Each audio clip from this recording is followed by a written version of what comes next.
Guys, just to give you a brief thing on why you want your frame rate why you want your shutter speed double your frame rate, okay? The reason why is because, well, right now I'm at 1/67 a second, f13, ISO 320. Okay, I can lower that ISO, that's not a big deal there. But my frame rate is 30 frames per second, so my shutter speed should be at 1/60th. I really can't change that one at all, and I'll show you what happens when I do change that. Alright guys, did I increase the shutter speed or decrease the shutter speed? I'll let you guys decide. I'll give you guys a quick second to decide. Well, I actually increased the shutter speed, so it's at 1/8 of a second at f22 at ISO 100 now. And as you see, the water is kind of doing this weird choppy thing. It's more blurry and it looks cooler, but it's a lot blurrier.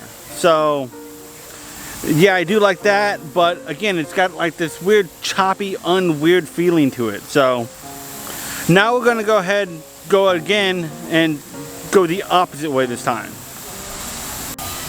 Okay, now we're at the other end of the spectrum at 1/6000th of a second at f1.8, again at ISO 100.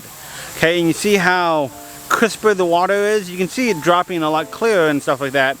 But as you see, this also doesn't look exactly like it's supposed to kind of be like this. So the thing about it is that why you want your shutter speed double your frame rate is because it looks to the eye more appealing. And again, here are a few more examples. One of the train going slower, one of the train at the correct speed, and one of the train at going faster.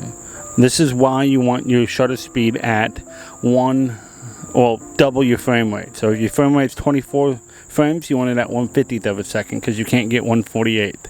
If your frame rate is 30 frames per second, you want your shutter speed at 1/60th of a second.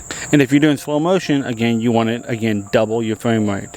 Your shutter speed, for the most part, should always be double your frame rate. And I'm showing you the reasons why throughout this example.